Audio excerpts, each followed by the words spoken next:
Hello my student, आप लोग कैसे। उम्मीद करता हूँ कि आप लोग बहुत बढ़िया होंगे। आज की इस वीडियो में हम लोग क्लास 12th का आज सेक्शन का हम लोग देखने वाले हैं। बुक का नाम है सोशलॉजिस्ट का। ठीक है, सोशलॉजिस्ट का चैप्टर नंबर 7 आज हम लोग का अध्ययन करेंगे। Objective okay.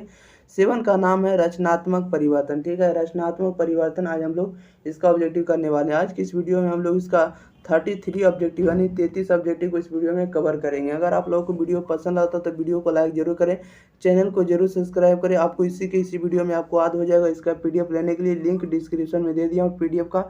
ठीक है, वहाँ से आप लोग टेलीग्राम से जाकर ज्वाइन हो जाए। ठीक है, अगर आप लोगों को आंसर पता होगा तो 3 से 4 सेकंड के अंदर आप लोग कमेंट बॉक्स के अंदर इसका आंसर आप लोग जरूर बताइएगा। ठीक है, आप लोग जरूर बताइएगा कि 33 क्वेश्चन में आप लोग कितना राइट करते हैं। ओके, बढ़ते हैं हम लोग क्वेश्चन नंबर 1 की ओर। आप लोग आंसर बताते चलिएगा। 1 नंबर में कह रहा है नगरीकरण को मापने का प्रमुख पैमाना क्या है, बताइएगा।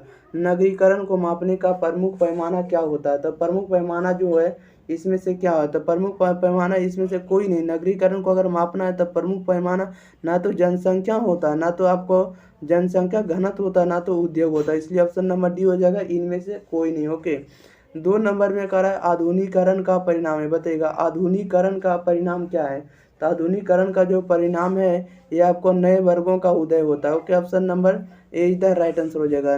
कारण आधुनिकीकरण के कारण क्या होता है? नए वर्गों का उदय होता है। ओके, क्वेश्चन नंबर 3 में कह रहा है श्रीनिवास द्वारा किस गांव की सामाजिक संरचना का अध्ययन किया गया था, बताइएगा। श्रीनिवास द्वारा किस गांव की सामाजिक संरचना का अध्ययन किया गया? तो यह जो किया गया रामपुरा का किया गया। ओके, ऑप्शन नंबर बी हो जाएगा रामपुरा का। ओके, बढ़ते हैं क्वेश्चन नंबर हम लोग सीधे 4 नंबर में देखिएगा। 4 नंबर में क्या कर रहा है? कह रहा है निम्न में कौन सामाजिक स्तरीकरण का आधार नहीं, बताइएगा। निम्न में कौन सामाजिक स्तरीकरण का आधार नहीं? कौन सा नहीं? तो प्रतिस्पर्धा नहीं। ओके, ऑप्शन नंबर डी इधर राइट आंसर हो जाएगा। 5 में कह रहा है किसने कहा सामाजिक परिवर्तन सामाजिक भारतीय समाज में परिवर्तन को समझने के लिए इसकी परंपराओं का अध्ययन अनिवार्य, बताइएगा। किसने कहा भारतीय समाज में परिवर्तन को समझने के लिए इसकी परंपराओं का अध्ययन अनिवार्य है? किसने कहा था? तो यह जो कहा था डीपी मुखर्जी ने कहा था। ओके, ऑप्शन नंबर बी इधर राइट आंसर हो जाएगा। 6 में कह रहा है निम्न में कौन सामाजिक परिवर्तन में अहम भूमिका निभाते हैं, बताइएगा। कि निम्न में कौन सामाजिक परिवर्तन में अहम भूमिका निभाते हैं? अहम भूमिका कौन निभाते हैं?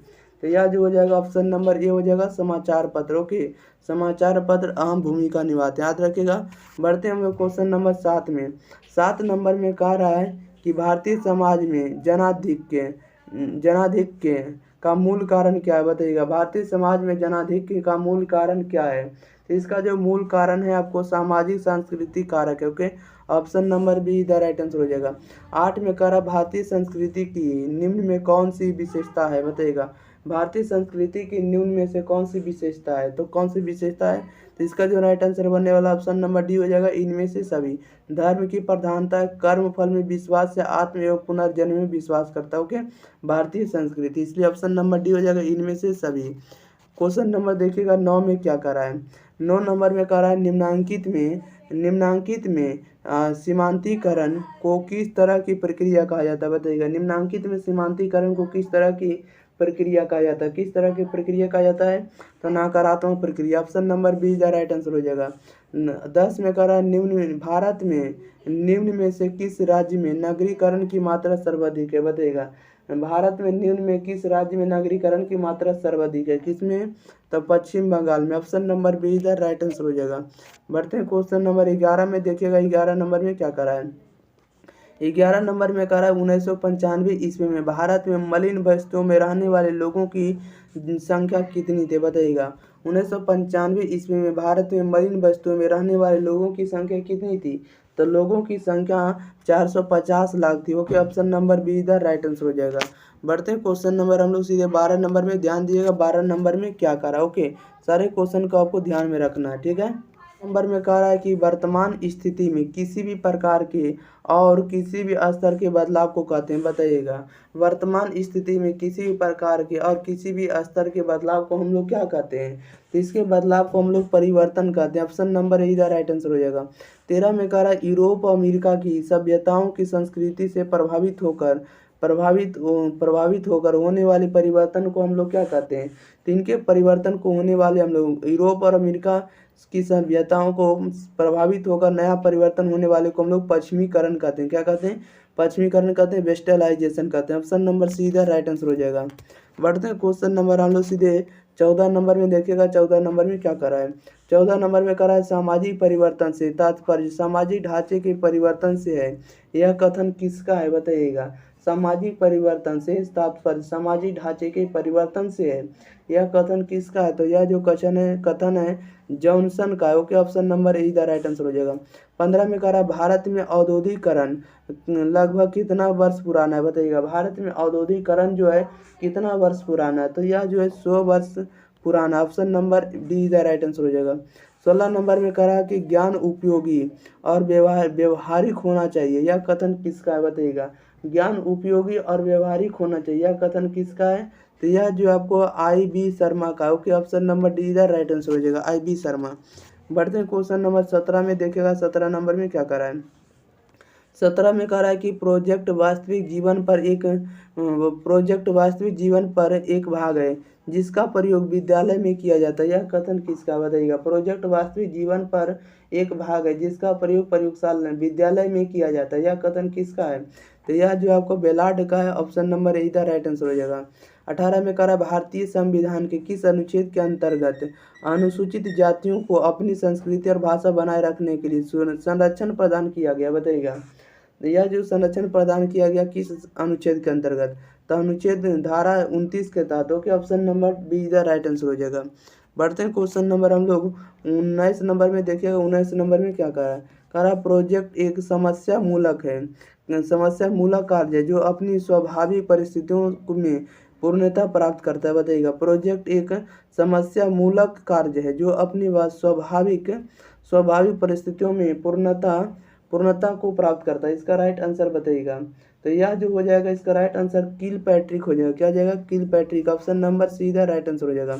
20 में करा यह कथन किसका है कि प्रोजेक्ट वह उद्देश्यपूर्ण कार्य है जो पूर्ण संलग्नता में सामाजिक वातावरण में किया जाता है बताइएगा? यह कथन किसका है?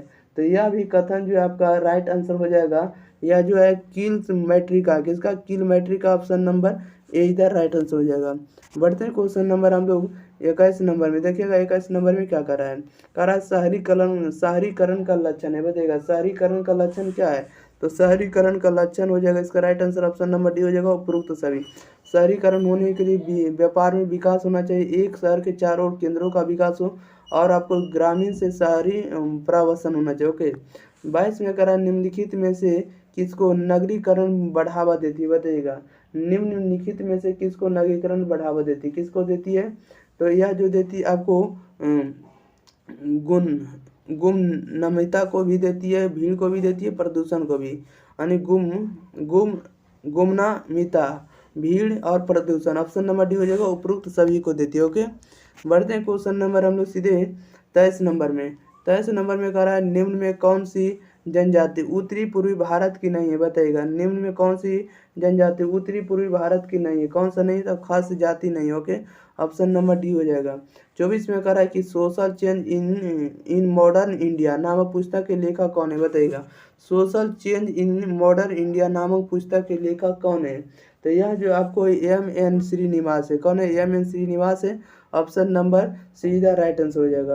क्वेश्चन नंबर 25 में कह रहा संविधान के किस अनुच्छेद के अनुसार राज्य के नागरिकों के साथ जाति, धर्म, वंश अथवा जन्म स्थान आदि के आधार पर भेदभाव नहीं किया जाएगा बताइएगा? इसका राइट आंसर क्या हो जाएगा?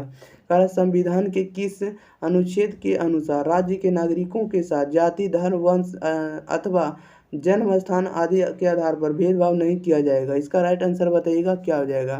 तो इसका जो राइट आंसर होने वाला है ध्यान दीजिएगा, आंसर देखिएगा। इसका जो राइट आंसर हो जाएगा अनुच्छेद 15 में कहा गया। ओके, याद रखिएगा। क्वेश्चन नंबर 26 में कह रहा वह कौन सी प्रक्रिया है जिसके अंतर्गत कोई भी जाति, जनजाति या समूह अपनी उच्च जाति के रीति रिवाजों, कर्मकांड, विचारधारा और मूल्यों को अपनाकर समाज में अपनी जातीय स्थिति को ऊपर उठाने का प्रयास करती है बताइएगा?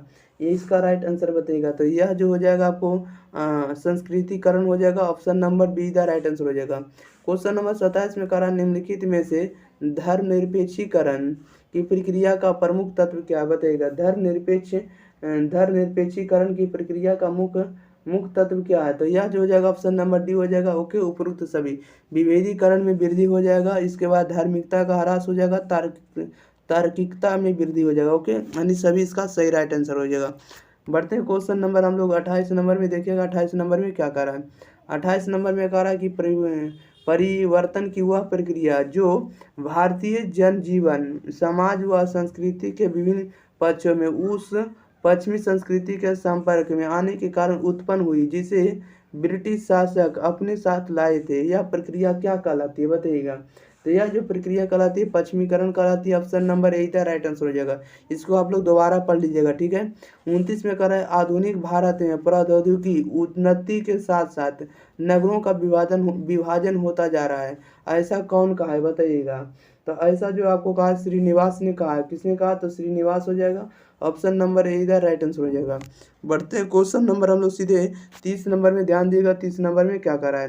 30 नंबर में कह रहा है कि द टेक्नोलॉजिकल सोसाइटी नामक पुस्तक किसने लिखा था बताइएगा। द टेक्नोलॉजिकल सोसाइटी नामक पुस्तक किसने लिखा था। तो यह जो लिखा था जैक्यूल ईगल ने लिखा था। ओके, जैक्यूल ईगल ने। ओके, ऑप्शन नंबर सी हो जाएगा, जैक्यूल ईगल। ओके, 31 में कह रहा है ब्राह्मणीकरण की अवधारणा किसने विकसित की बताइएगा। ब्राह्मणीकरण की स्थापना किसने, अवधारणा किसने विकसित की। तो यह जो कि आपको एम.एन. श्रीनिवास ने। ऑप्शन नंबर इधर राइट आंसर हो जाएगा।